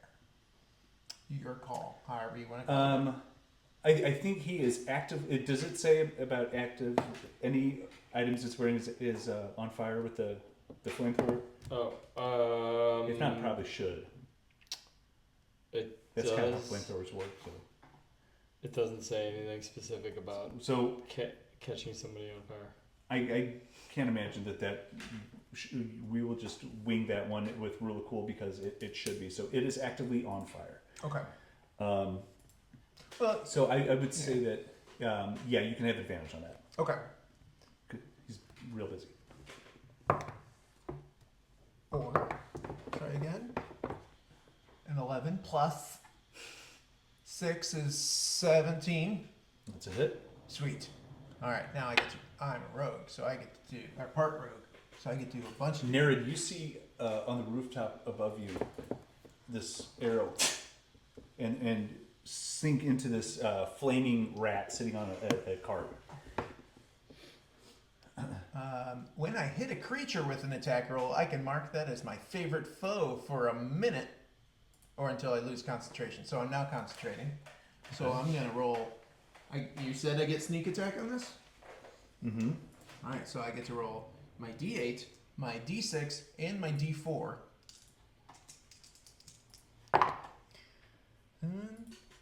8, 9, 10, 11, 12, 13, 14, 15 damage. Okay. And this is all from one. That's the one arrow. So this this arrow flies high over your head, and you can just see something moving just real slightly. And Val, you can see this striking the neck of this panicking, flaming rat with precision, just in front of the shoulder, as this thing just tumbles and rolls out into the street. And it is just flaming and smoking and kind of bubbling up as flames kind of fizzle out. This thing is just laying there completely dead. It's just... Nice. Did my arrow burn away? It is actively burning. Damn it. So it would be singed, but you might be able to repair it. But as it's laying there, it just... and its dead body expands out into a large size. It was already fucking weird, and now something is kind of took a left turn on you. It's getting bigger. Its dead body. It is dead. Darmythe did successfully kill the rat, but it continues to grow. Do you want to do anything else with your turn? Wet your pants?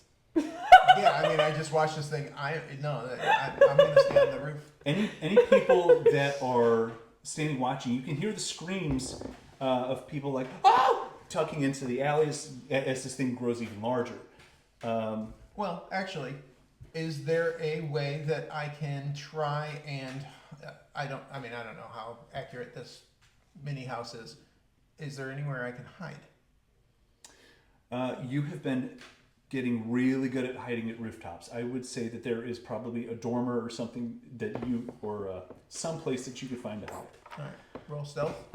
Sure.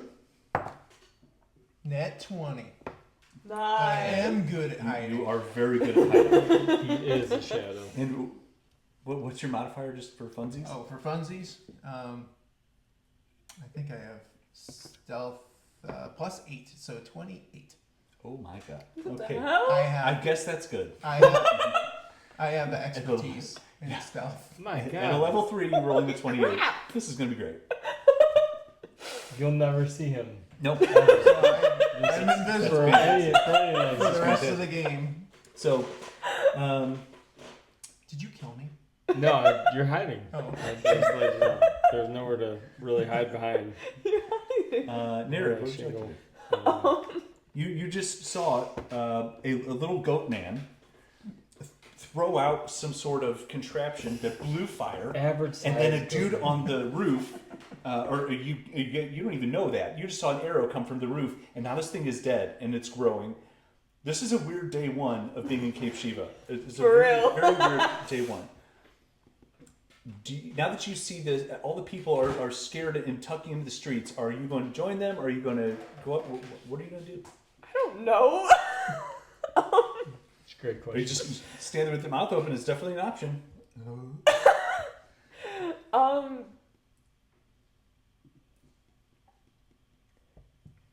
I was trying to be like, all right, how am I gonna attack it? And then you killed it. Well, now it's big. But it's still dead. Oh. What's attacking it gonna do? Is it still rat form? Like, It's just growing. It's right now. It's about the size of a large brown bear. Okay. But it is Shit, okay.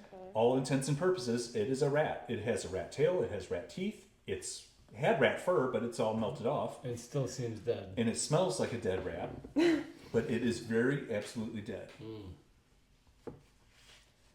Are you hungry?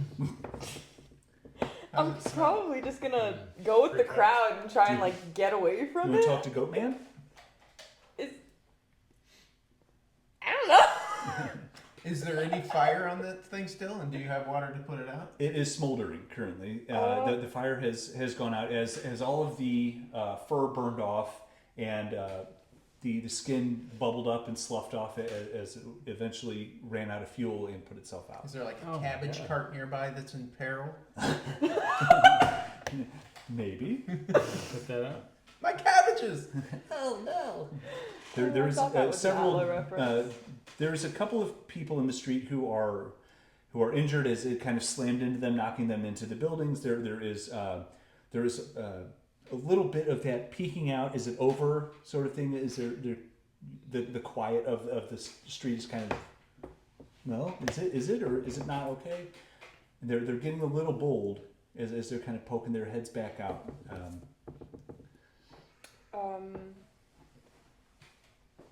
I think I'm gonna stay back and just kind of watch. Okay, yeah, that's fantastic. I'm definitely doing the same. I'm obviously hidden, but watching, confirming that this thing is dead, and no other ruckus happens. Val, you're up close and personal with this thing. What do you want to do? I'm so excited that I got to set something on fire. It's a great feeling. I guess I'm staring at it a little bit perplexed that it's growing, and I guess keeping the cannon trained on it, and then maybe I'm just backing up a little bit more. Can I back up now? Huh? Can I back up now? Of course, yeah. Okay. I'm gonna back up a little bit. I'm just kind of keep an eye on it. Tell the people it's probably fine. Oh, it's still there. And it Crap, all right. continues to grow, even though you put this thing down a while ago. And then you hear a voice call out. Where did I put it? I put it somewhere. Oh, I guess I wasn't putting it. What did you do? What? You ruined it! You ruined everything! As this young teenage boy's voice screams at you from the alleys, and kind of down there, just screaming at you. And oh, here. Good Find the goblin. young. Nobody teenage likes goblins. boys. Yes. Or teenage boys. Truth. You ruined everything! You fucking idiots! And then darts off down the street. Can I still see him? You are actively hiding. So you would hear the voice, but Okay. to see him, you have to break your hide. Sure. And we're kind of out of combat, so if you have anything that you would want to do, just call it out. Do you want to chase him? Do The you just thing's wanna- still growing? not at the moment. It's still smoldering? It's done smoldering. It's not even really smoking at this point. But Just it's- barbecue rat. But it's giant sized. Yep. It's not growing anymore. Not at this moment. I will leave the rooftop and move closer to, because this is something Put new. yourself wherever you want to I be. have never seen anything like this in my life. So yeah, definitely want to get a little bit closer. Right up next to it is a little bit. Just a And, little bit. Whoa. I wanna Before you take- get up that close, I'm gonna say, wait. All right, halfway Make sure there. he's dead, Yeah. and I'm gonna set him on fire again. Let's double check. Okay. Is there a cabbage cart? Well, he's near the citrus cart of fruits and limes, Oh, yeah. oranges and limes, and it's all kind of jumbled together in little Yeah. dividers. It's smashed, and from his big ass body being on it at two sizes ago. Yeah. But it is still there, and you. Yeah, it's fire. It's now it's fucked. Yeah. It was like, man, I gotta fix this wheel and this side of the panel, but now it's like, well, it's ruined. Now it's ruined. Yeah, now it's ruined. So as I'm approaching, you're lighting this thing on fire Yeah, again. It sounds that way. Just double check. Which is fine. Just wanna make Which is sure. fine. I just wanted to know what I'm in for here. I just enjoy lighting off dead rats and fruit carts. Yeah, So. as soon as I see you lighting this thing on fire, I'm gonna turn and just look at you, trying to figure out what the hell you are. I mean, you look. Have I ever seen Absolutely not. his species? Oh, before? Every other satyrs. give me a history check. I'm amazing. I rolled a nat 20 again. The hell? You can look. Yeah, at yeah, his you two sure points. did. Okay, you know what? You sure have. And This that's is a a- +0. This is a very big city, and there is all kinds of people who want to be Okay. here. Yeah, you've seen one, and you might not have known what it's called, but you've definitely seen that type of goat person around with their little clicky hooves, and probably you've seen them drunk. You've probably seen them playing some sort of instrument. You've probably seen them grabbing some girl's ass and acting like a jackass. But you've But definitely I've never seen one with a giant cannon lighting giant you absolutely growing have rats on not fire. seen that. I can promise you've not Okay. seen that. So yeah, the curiosity. I'm going to be looking at the burning giant rat, Mm-hmm. the pretty probably impressive looking cannon, and then the satyr over there that I'm assuming is controlling said cannon, Mm-hmm. and then back. And you would have seen him deploy that. Yeah, Like, go on, little guy. yeah. I'm just gonna 1, 2, 3, 1, 2, 3, hand back and forth. Fair enough. Nereid, as you see these two kind of going up, you would notice, or give me a perception check. I don't trust this dice anymore. I'm getting a new one. See, she's got my curse. Good call. Good Your call. curse. Yeah, when we played Curse of Strahd, I couldn't roll a decent, unless it was a perception check. I was killing those. If it had nothing to do with the game itself, Yes. If you were picking an apple, Yep. You're really I good. was the best apple picker. You need me to do anything in combat? I'll just watch. No good. What am I rolling for again? Perception. Perception. Okay. Oh, sweetheart, no. Oh my gosh. It's so sunny That's out. gonna be a 7. Yeah, it's a very sunny day, and there is a massive rat, and there's some people by it. That's all you got. It's a nice sunny day with roasted rat. Oh, boy. Do you want to get in closer? Do you want to talk to anybody? Do you want to just You keep know what? watching? Yes. maybe you can see better when you move up. Yeah, I'm gonna move. And you can just walk all the way. yeah. Put yourself wherever you want to be. We're out of. Like right there. You didn't paint glasses on that mini. As you get closer, because you're rolling terribly, you see this very pale-skinned creature with pointed ears, and who is brandishing weapons. He has a long bow in his hand at the time, and you also see a creature with furry legs, hooves, and it's a very strange creature. And he has this kind of metal block with him that is it's a very curious contraption, and it just blew fire out twice. So I'm gonna steal your question. Mm-hmm. Did Vanagon ever point either of these two species out to me in Aranax? Fairness. I don't believe so. Which I you've ever definitely seen an elf. definitely not you. Or like, have I ever seen them Well, in, you are. Yogurt? She is a sea. You're a sea elf, and you would say his ears are just like yours, but they're not blue. His skin is Yeah. very pale white, but his ears look just like yours. So you have that much, but okay. No. Okay. You would never have seen a satyr before. Okay. As they're both looking at me quizzically, trying to figure out what I am, I'm gonna be like, "These are pants," and everybody wears them. Pants. Yeah. I think that's what they're looking at Mm-hmm. because they're new to me. I figure they're new to everybody. Yeah. And yeah, you've seen people wear pants. Yeah. But you've never seen them throw a little flamethrower out before. Darmythe, anything? Determining that the pants comment, there's no threat over there. Am I aware that she's walking up closer?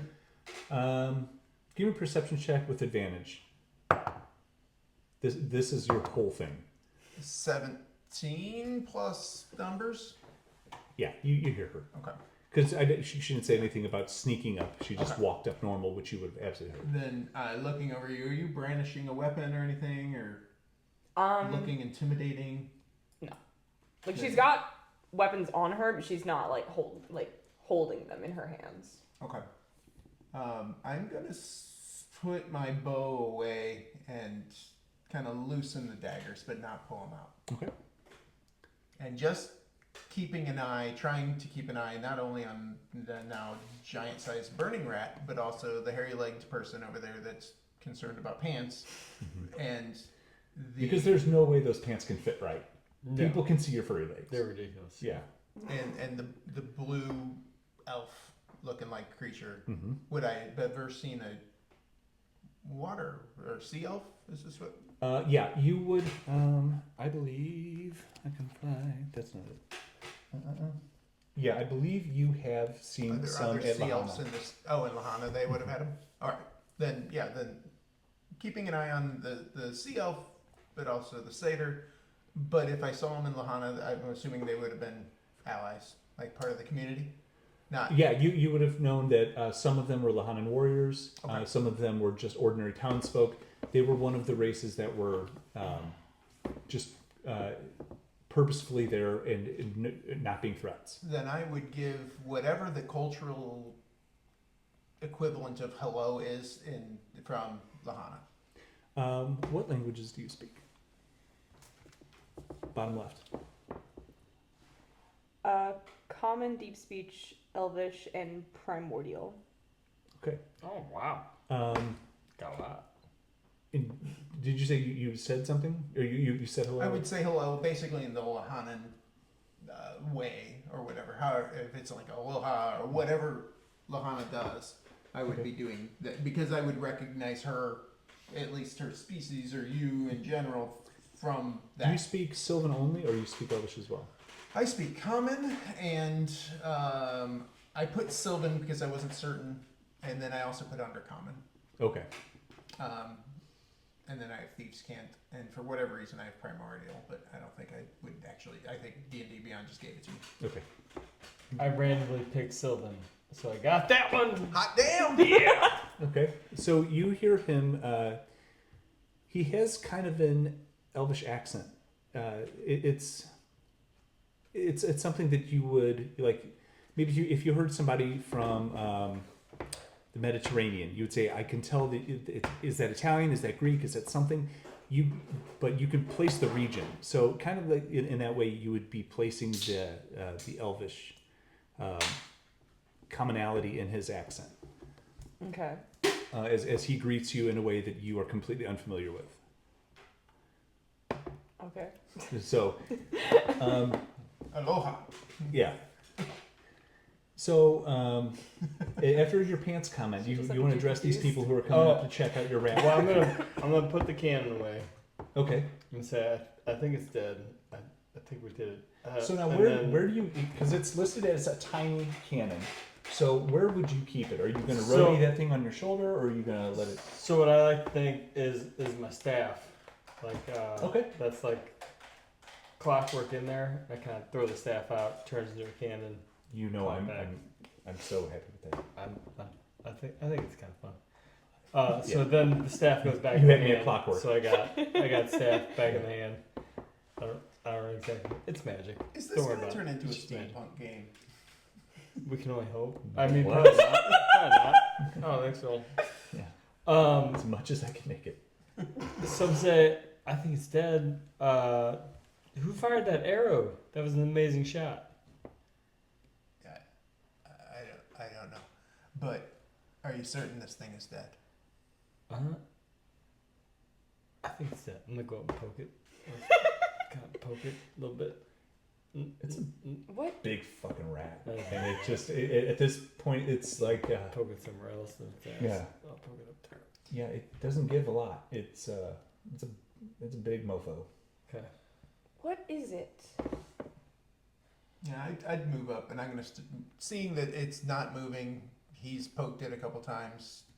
I'd go up and inspect the body. Try to.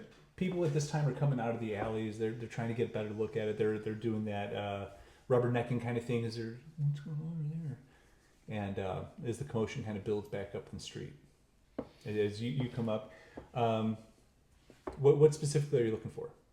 Trying to figure out, because I've seen rats before, but I've never seen them grow. Right. Trying to figure out, not necessarily that I would understand how or why it grew or anything along those lines, but more along the lines of a curiosity of, I've never seen anything like this before, and I like to collect things, souvenirs of new things. So and it sounds like there's no fur left on this thing. Not really. There you might get a tuft here and there. Yeah, if there's a tuft, I'd take the dagger, just chop it off, put it in my pouch, just to hold on to this fur, because it's fur from a ginormous rat that was able to, with the help of others, was able to kill. And just kind of look over this thing to see if I see anything odd or off that would not be normal, because I'm assuming I would know what a rat looks like. Anything out of place that's not rat-like. Runes. Give me an investigation check. Oh, buddy. 12 plus. What is my investigation? Did I do well for me here? 0. So yeah, 12. 12. It is an unnaturally large rat. Okay. Anything you want to do? Um, And you called out to somebody? I just asked what it was. Oh, okay. She's never seen a rat. I guess I'll just go over and say hi to the new people. Okay. And say, hi, I'm Val. Okay. Later. I love your character so much. So you are greeted by a very polite and cordial satyr who... Yeah, I'm very open. Very open. Nod at him and then pull my dagger out. Very intimidating, like, and then walk past you. I think we need to cut it open. And then just start hacking into this thing to try to, up the belly, tauntaun style. I want to see what's inside. Survival check. Let's see how good you do. 18 plus something. Yeah. Hopefully. 4. 22. You do this like you've done it before. Back in the day when you used to hunt with Skovan and Zadonin, you just start field dressing this thing. You know where about the stomach should be, so you know not to press too deep. You glide your dagger through it and start getting it open. It opens up beautifully. You have surgically dissected this giant sized rat. Not giant rat, giant size, actually. Anything out of the ordinary? Anatomically, no. Okay. Just everything's bigger. Yep, exactly right. And there's fruit in there. Are you cutting the stomach open?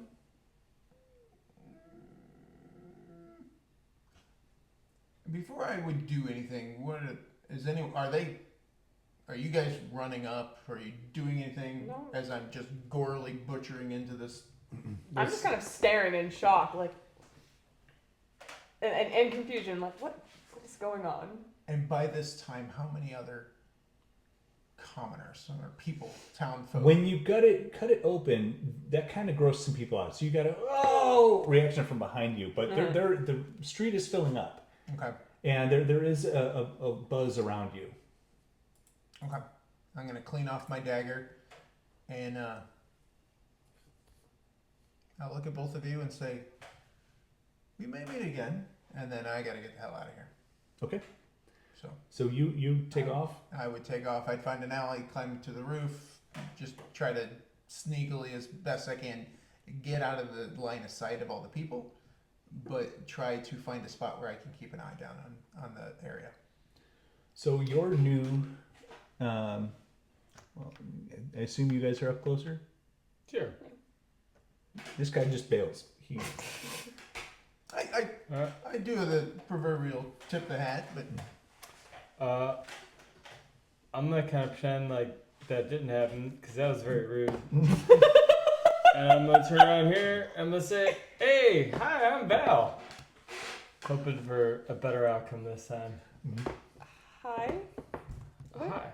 just happened? I don't know. I saw the giant rat attacking these people and these carts, and I felt like I needed to help. Is that what that thing is called? Yeah. That's they're normally not that big. They're normally, small. I don't know why this one's so big. Odd. It's very odd. And I don't know. Maybe the other guy knows something, but he left because he seems not great. But he probably had somewhere to be, so it's fine. Maybe we should ask some of the other people if they've ever seen such a big rat, or if they have any ideas where this came from. Okay. Yeah. All right. So I'll do a survey. As you ask people, they're pretty quick to give you some information that they've never ever seen anything like this before. It's very upsetting. They go through a process. And as you are sitting there talking, it kind of... where did I put my other guy? It shrinks back down over about the next hour or so, back to, eventually going back to the size of a normal rat. So we'll just leave this here as a place marker. But it goes back to the size of a typical rat. It takes about an hour as you're walking around and talking to people and talking to each other. You kind of start to get to know, how forward are you going to be with Val? Are you going to, introduce yourself, tell them your name? Are you going to do any of that? Or are you just going to go around, you ever seen that before? That type of thing. Sorry. I'll tell them my name. Okay. Just kind of like kind of in the middle, like between asking people. I'll speak up and go and say like, I'm Nereid, by the way. Nice to meet you. She's definitely like, kind of nervous, like the same way she was with, I keep forgetting his name. Venegon. Yeah, Venegon. Mm-hmm. But she is glad to have someone, like, she going into the city. She's pretty like freaked out at how big everything is, and it's like unfamiliar. So she's glad to kind of have someone to stick to, at least for the time being. So she just kind of follows your lead. Perfect. So you two will. Are you going to continue to just kind of, because you're brand new to the city also? Yeah. Are you going to go out and learn about what the city is? Are you going to go out and get drinks? Are you going to go check things out? How would you spend the rest of this very odd day? Or Did this happen in the morning? Or it would be early afternoon. And we learned nothing from the other people? No, they've never seen anything like this. Because as it shrinks back down, it is ordinary rat size that you can hold in your hand. But at one point, it was the size of, a large sized creature or a giant sized creature. Then I'd say that I'm also new to the city. Why don't we go grab a bite to eat and a drink, and we'll share some stories, get to know each other. Okay. That sounds like a plan. All right. So there is more than a few places to go.